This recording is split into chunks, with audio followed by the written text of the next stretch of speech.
we need air conditioning. Unfortunately, those lights are gonna just produce more heat for us, but that's okay, we'll sweat it out. But we're here to celebrate the legacy of Stargate. Y'all excited out there?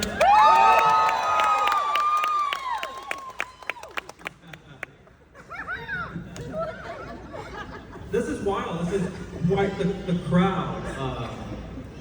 Yeah! Don't forget your microphone. Hi! All mics work, so no worries. Y'all can talk anytime you want, but, you know, we have a lot to get through. So many questions here. This is wild. All of this here. I just want to start off actually with this great question here from Alaska. They're in Alaska, right front and center. So there's been a lot of great panels here, and many of them, like this one, a lot of the cast for their shows shared audition experiences for their shows. You know, what was everyone's experience auditioning for Stargate? I didn't.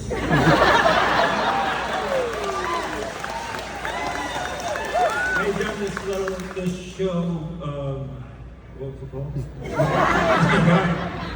I did this MacGyver thing, and I worked with Hush up. I did it, and I worked with a gentleman by the name of John Symes. He moved over to MGM, where Stargate was bubbling, and he just said, "I want you to do this role, read it." And he sent me a copy of the movie. And except for my comment to him was, I can't make my hair do what Kurt Russell stuff. Still can't. But anyway, it was very simple for me. These guys, on the other hand, they work hard apparently. Okay, so just to follow along with what Rick is saying, I didn't audition either. But I auditioned, you guys are gonna laugh at this, I actually auditioned for the role of Sam Carter. Can you imagine short-ass Fraser as Sam Carter? I mean, I stand between these two. I don't know if any of you are aware of this, but I had so many different pairs of shoes, depending on who I was standing with, because I'm so short, like big, huge, like we call them Fraser Spice boots, remember those? They were, and they couldn't be seen on camera, obviously, because they're certainly not Air Force approved. But yeah, so I had worked with Jonathan Glasner and Brad Wright before on a show called Outer Limits.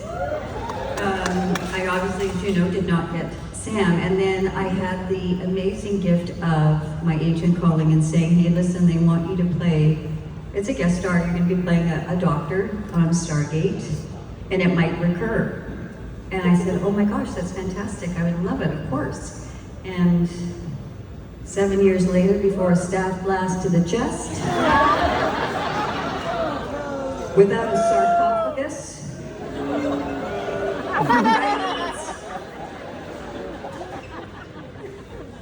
he's like, I can't hear what you said, so just keep going. Anyway, so that's my audition story, and it's great to be here. Thanks, everybody.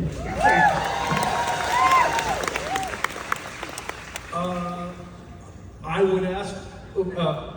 I auditioned. I screen tested in Los Angeles for it, and Richard was there. And I would ask you to recall your experience of me auditioning, but I don't like to ask you to recall anything. Remember what you just said? Michael.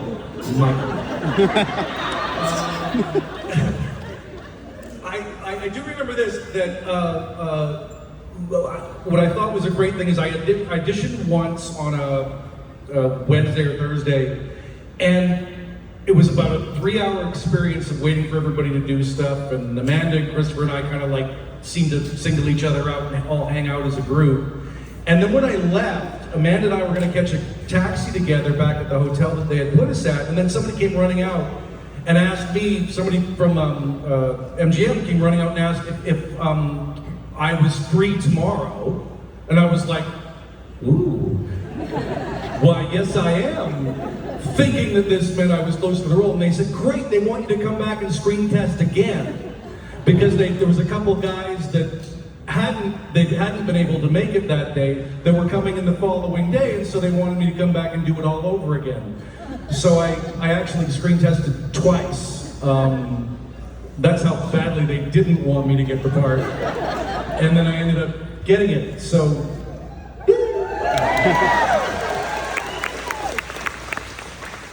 I think you and I are the only two that actually auditioned for the show. Of the panel. Yes. Great. Yeah, so I got a call from my agent and was sent the sides, and I remember reading them, and I said to Michael, I'm like, I feel like this is General Landry's daughter. And he said, no, like more like a love interest. And I'm like, really? Me, for Beau Bridges? Really? Okay, sure, yeah, that makes sense. And then I did the audition, and I remember sitting there, and Rob Cooper was like, I'm just trying to picture you as Beau Bridges' daughter.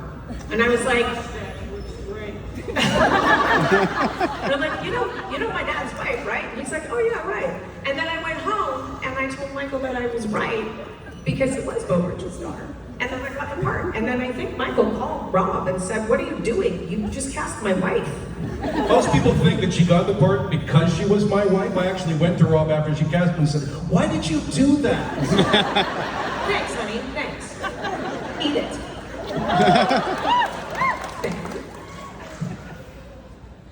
So I didn't audition.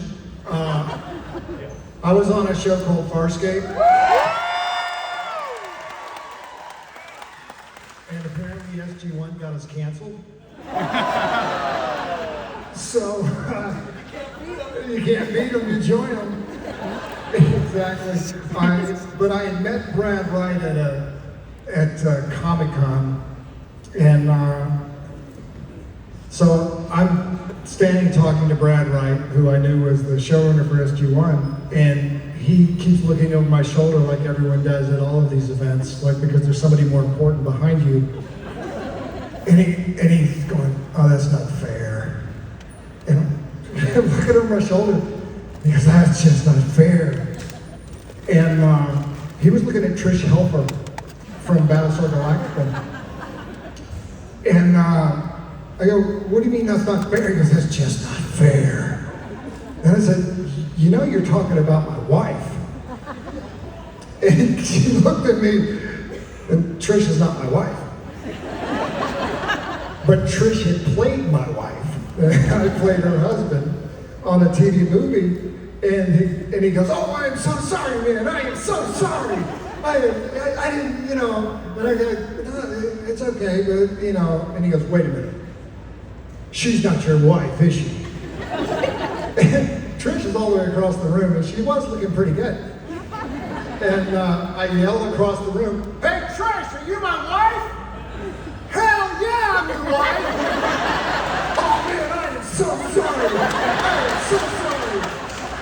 So that's how I got the gig. Thank you, Tricia. Well, I didn't get to audition, obviously, because I'm not an actor, but I wish I had the chance to get rejected. But, Ben, I wanted to follow up, actually, from Stacy wants to know, were there any challenges going from Farscape Universe to Stargate? Yeah, I was looking for snipers from the audience, because somehow they had this idea that, oh, he's replacing Richard Dean Anderson. I'm sorry, that's just not a thing. I was like, Rick's name is above the title. I'm going to Stargate, not Richard Dean Anderson show. It's not going to be that. I was well warned in advance that there would be a lot of people who hated me. So I got the producers to give me Rick's number. And I call him up out of the blue. He's like, who are you? I'm going up to Stargate to work on the show. He goes, what's it like? He goes, I don't know. I don't actually, it was just kind of like, yeah, it's okay. You'll be all right. I go, well, how do I avoid getting shot by your fans? He's like, no, you're going to get shot. Any attention is good attention. Any publicity is really good. Another question we have from a audience member. I think it is. Oh, it's hard to read this one. Is it Gilder? Yo, Gilder. There you go. This is for all of you. When did you know or believe the franchise had longevity? Say again? When did you know that the franchise had longevity? Just now. Right after they canceled Farscape. When I left. Did anyone watch the original movie? Did y'all ever get a chance to watch it? What did y'all think about the original? Was that something y'all thought, this is a really cool concept? No, I didn't even think of it going any further after the movie. I loved the movie. And then when I heard about the show, it was so exciting. But I can say for myself, nobody, I don't know about you, but nobody really thinks the show's, it's just gonna keep on going. There was never that. So it was a gift, the fact that it ran to me as long as it did. But also, we all call it the gift that keeps on giving, because I have not experienced the whole genre and convention worlds. Like I had my very first convention was in the UK for Stargate, and it's massive. Like you people are amazing, and you just don't follow Stargate, you follow all the various shows, but then you also follow us in the work that we do after. Like I just want you to know, I love you.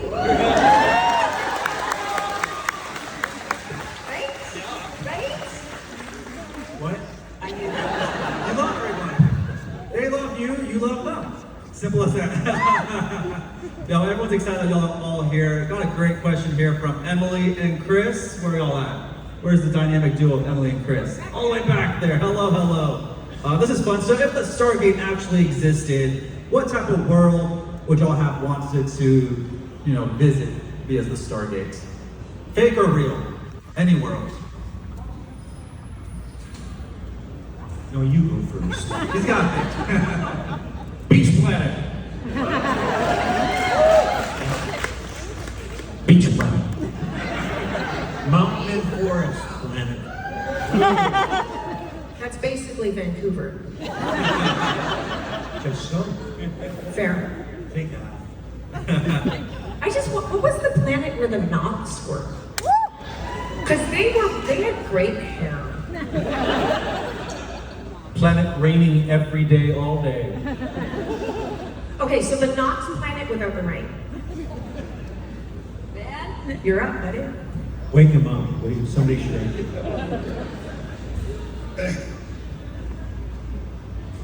Not this one right now.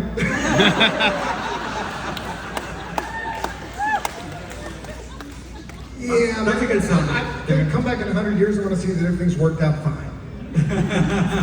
So this planet, 100 years from now. There you go. It'll be interesting to see how the world is after November 5th. We'll see what kind of world we're talking about. It's inching away. But to follow up, is another great question from 13-year-old Arthur. Is Arthur out there? Is Arthur a 13-year-old with a great question, a fun one? I like driving, so I like this question. If you could drive any of the SG vehicles, which one would it be and why? The gate. Simple as that. Vehicles. Did we have vehicles? Like Jeeps and stuff? You sat in the back of a space fighter. Yeah, I wanted to be in front.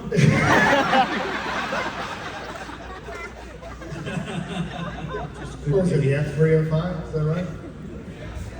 Yeah, no. That's the kind of vehicles. No, but not crashing. I went straight to Jeeps and cars and stuff.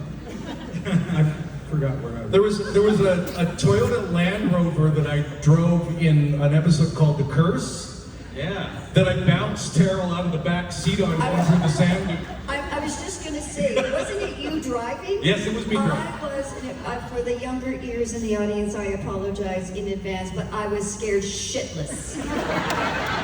Because they didn't have freaking seatbelts in the back of that thing. Michael does that to me in our Volvo. He's terrible. And you loved every minute. It's like he was on this mission to watch how high and how loud I was going going to scream. It was so much fun.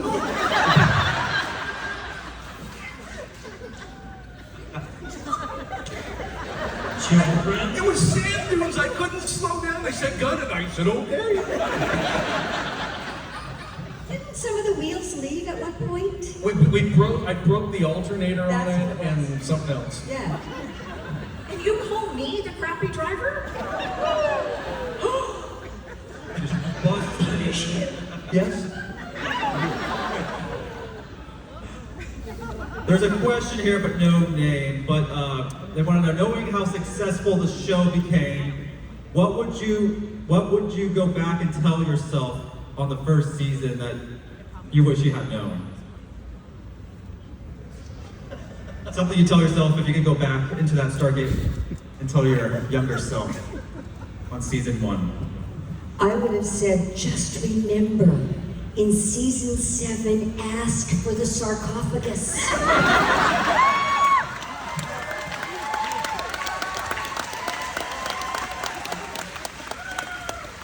Rick just said, you didn't get one? I called it my motorhome. That's what. You didn't get saved, huh? I didn't get saved, and I didn't even get ascended. I just want to say I'm Keep right looking here. at me. I didn't shoot you. Joe, What? I'm right here. What? Oh, you replaced me. I did. I swear to you, I I forgot about that. did. I kind of was. And I really like you. I was doing one of the stars of the show. What do I tell you? That is a joke. That's what I actually wanted to say because So- you're a young years. So then what I have to say is, I rephrase, I don't need the sarcophagus, I would say to myself all those years ago, sleep with Rick. Not Jack. Yeah. I knew this was going to happen. How do you say up here? Sleeping with Rick worked for me.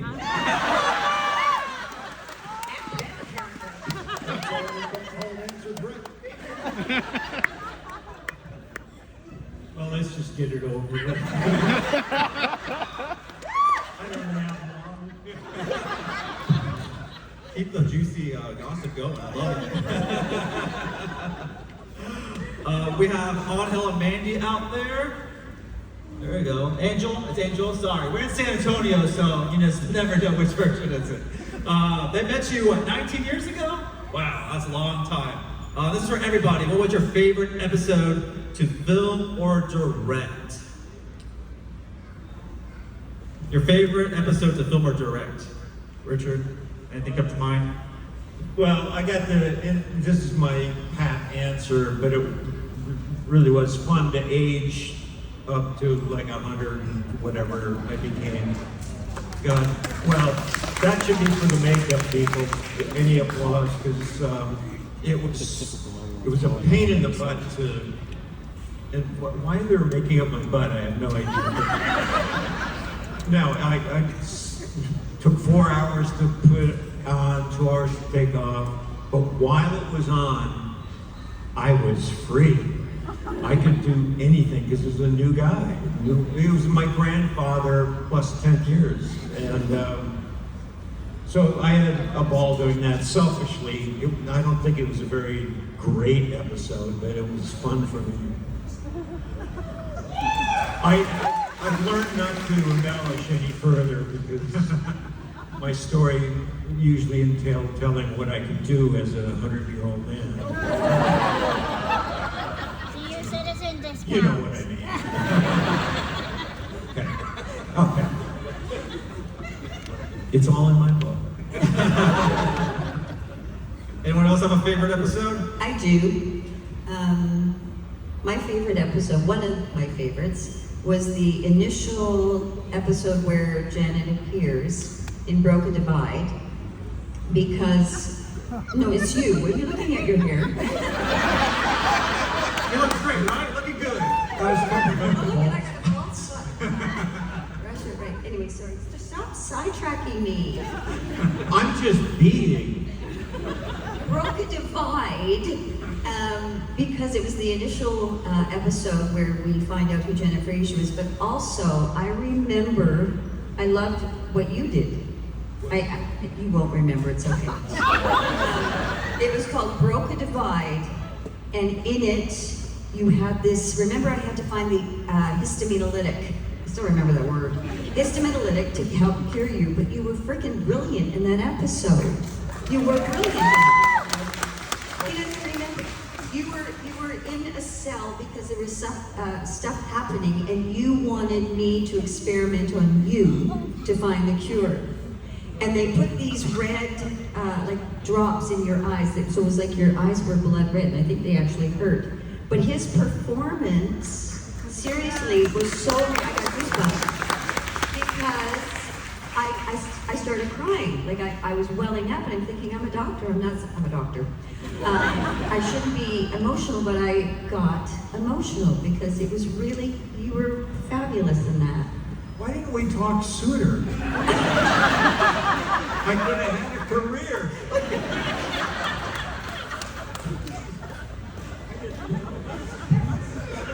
He's serious. It was honestly amazing. Your work was beautiful. Yeah. It was.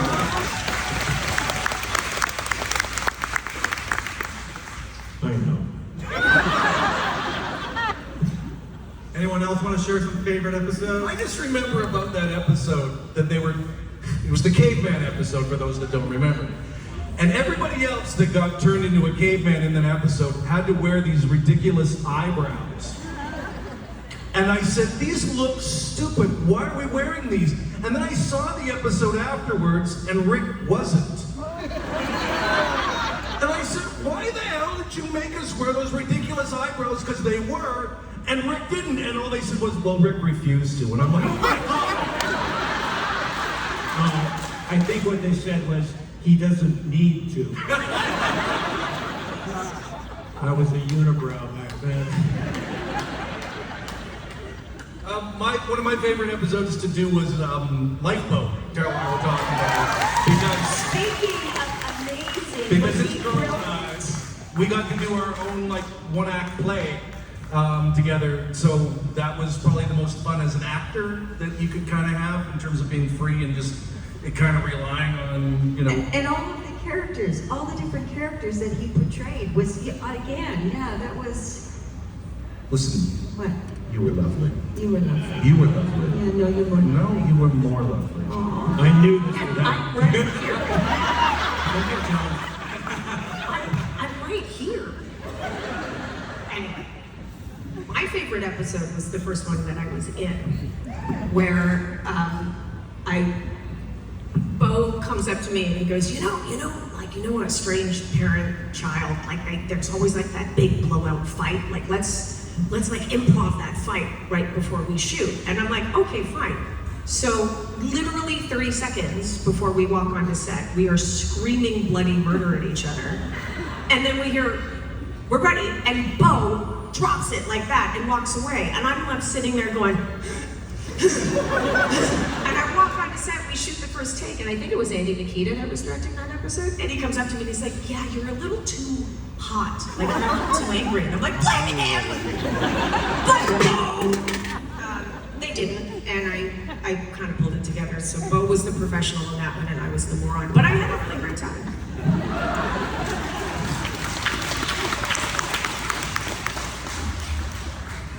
End of season 9, episodes 19 and 20, where I was rolling around in the mud fighting a knight. That was a lot of fun.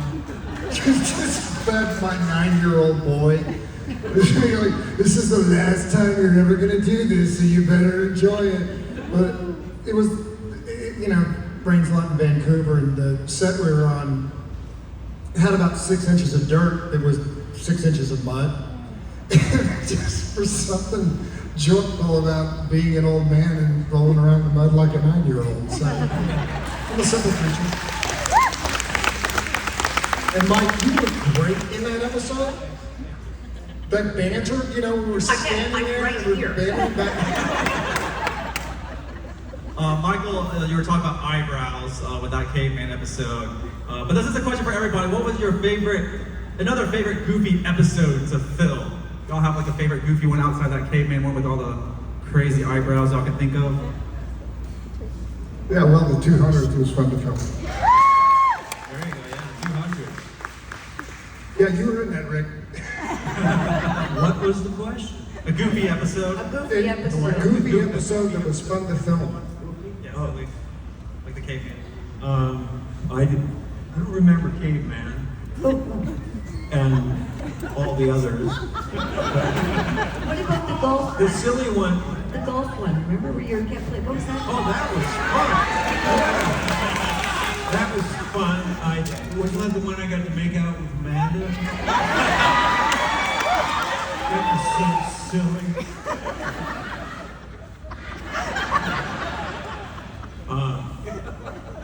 Silliest one was, oh, wasn't it the 100th that was, Wormhole Extreme. What was that? Wormhole Extreme. yeah, what happened in that? What happened in that one? It was when it was the fake Stargate The series. fake Stargate? Yeah. What else? Like the Stargate TV show inside of Stargate TV show. There was a Stargate TV show inside the Stargate TV show. Silly! Picture in picture.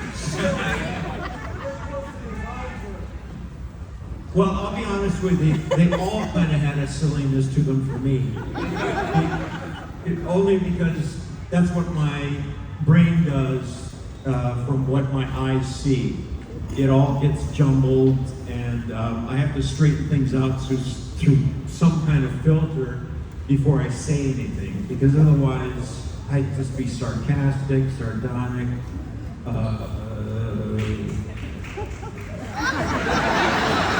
Silly. What does it say that one person? Why are you applauding? It's a sign of, mental problems. No, real life is too serious to not take advantage of the playtime we're allowed as actors. Because getting to where we get to on screen, that's something worth editing and telling a story. In between what you see, we've gotten to interact and improvise and play and ridicule and beat up and, Or like Rick likes to do, shoot peanuts. Do you remember when we'd be in the boardroom? penis? What? Peanuts. Peanuts. And he'd be like doing this and across the board, and they'd be hitting me because you were like practicing your hockey or your shooting. You'd always be, don't you remember? Field goals, thank you. Yeah, I think we said those. Michael, you still skating? I'm not. I kind of quit a couple of years ago once my bones and everything. Yes, all of it. And he got hurt in his bicep. It curled up. What the hell was that again? I tore the tendon in my bicep, and it went. That's what my assistant guy. What's his had. name? Bill. Bill. You were testing me, weren't you? I was. Bill Rice. He had the exact same thing. He's wearing a brace now. And it's short of, I think maybe worse, but not really. A buddy of, or former director friend, Charlie Carell. Yeah, he was running down, we were messing around in a hotel room, and or in a hallway. And he started to sprint after whatever we were using for a chase object. And his Achilles tendon detached from his heel. Oh, ew is right. That thing just like up the back of his leg like a it's like that big around, like a roll of hay in the farmland of Saskatchewan. Getting graphic. So my condolences. Got any scars? Yeah, same one Bill's got. Battle scars right there. Who's you? Obviously, with the episodes, we've seen a lot of great scenes, but a lot of scenes did not make, being aired. And this question is, what was your favorite deleted scene that you got to shoot, or maybe a blooper that happened on set that you want to share? I have. And embarrass somebody, maybe. I've got Chris Judge and myself were fairly known or renowned for farting. And it was almost competitive, but never spoken that way. We were always trying to outdo each other. Yeah, well, not smoke. Well, no, you're right. So we had a scene together, Chris and I, and where we come out of an elevator, and then doors open and we come out. Well, while we're inside,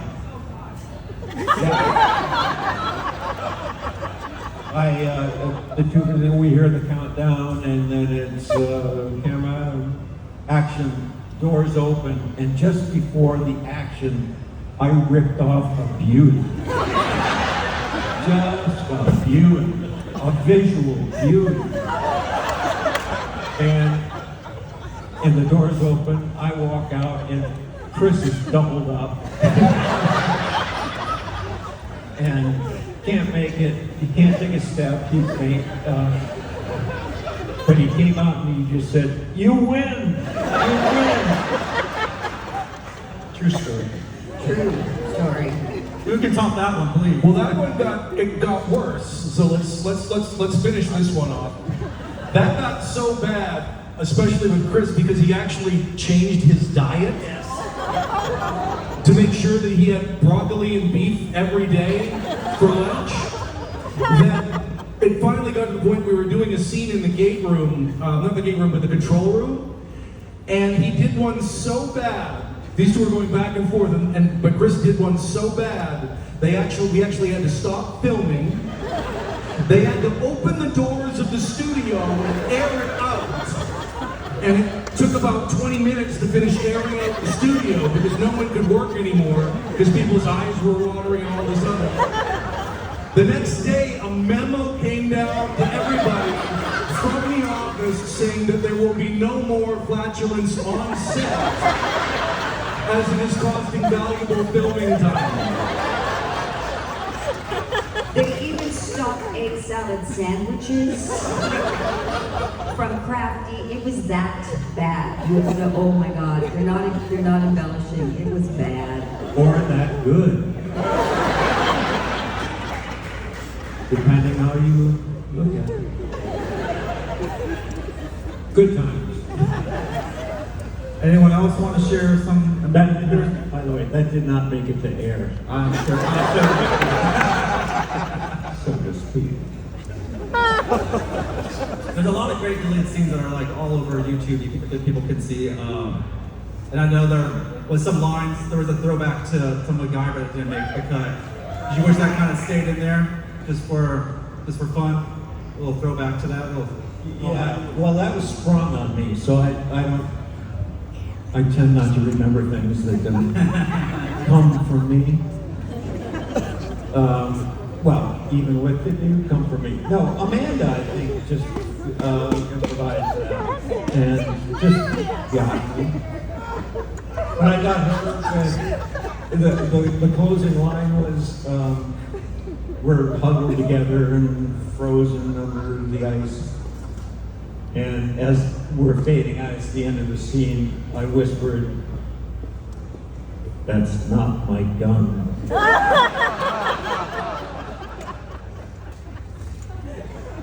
Well, Snuff. real quick, I do want to ask this question from Sarah. We mentioned MacGyver. Do you think O'Neill and MacGyver would have been friends or have liked each other at all? What would their interactions be like? Me and Both your characters. that mustache down there.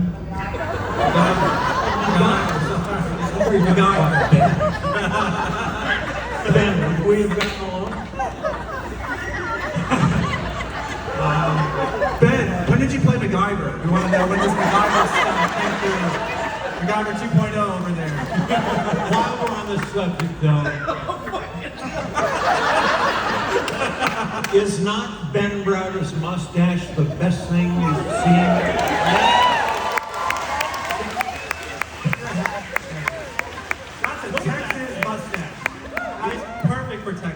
put Selleck to shame. It's a beautiful. It's fake, right? Thank you, Rick. I made it. Do you dye it? Do you put a little coloring on it? We got a couple of questions left as we are slowly running out of time, though. But there's some questions here with no names. But the question is for everybody: was there a character's death that was the hardest to film, or maybe a secret?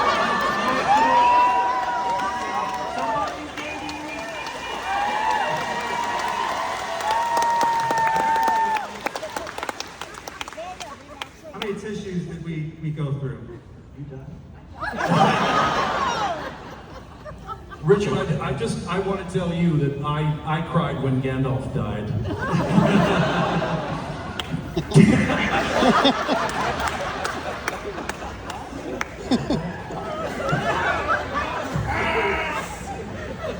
You know you can say anything to me. I know, that's why. I am like a Really? Gandalf?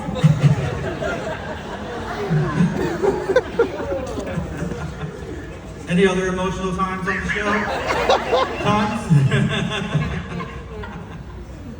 You're doing such a great job trying to hold this together. Oh, I'm not trying at all. Let me go. See where it takes me. This is a fun adventure I'm on with y'all. This is a fun walk here. Why Gandalf? Why not?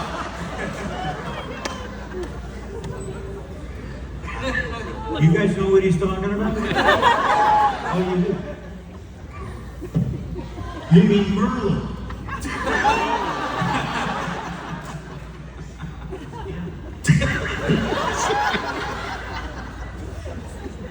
There's obviously a lot of great chemistry. Y'all seem like a big family between everybody, right? Is that how it's been over the years? Y'all have kept in touch and really it just clicked when y'all were on set.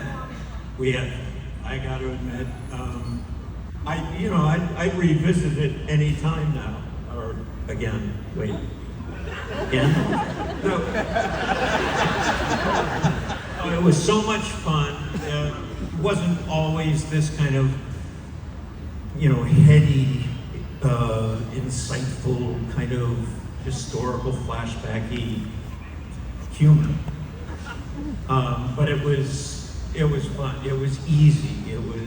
There were, people had personal problems when they came to set, and they had set problems. And I think it was a fair trade-off.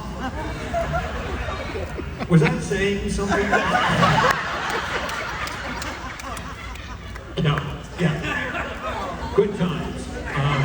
Anybody else? Good times or bad times? Anyone have bad time? I think everyone had a good time. Every day. I don't remember having any. Are you all having as much fun?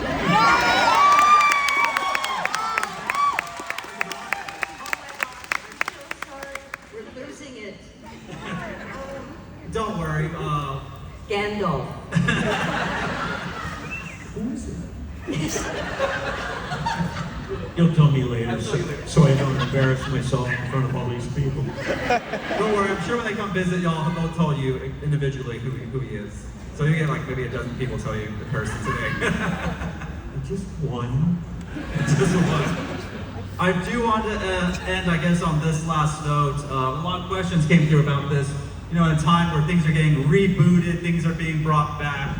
Anyone have any interest of bringing back the show and reuniting once again and bringing back SG-1 for the next season? Is everyone on board here? Yes. Yes. Got 2 yeses, Yes. 3. Hell yeah. Okay, sorry. No, because you can come. No, I'm gonna come back, you come back. Yeah, everyone and can come then I back. meet We'll find a you. way. and then you punch me out. I don't punch you out because I was dead. Oh, right. Ben. Well, I already said hell yes. We got 4 yeses. Then I can't say yes. Yes, you can. If Ben says yes. 2 doctors, two generals. What did you? What are you? Colonel. Colonel. That's all right. You'll get there. I've been working through the ranks since I was 25. I'm stuck at Colonel. It's time to get promoted. It's more fun than being a general, trust me. So we all want to see SG1 return in some format, right?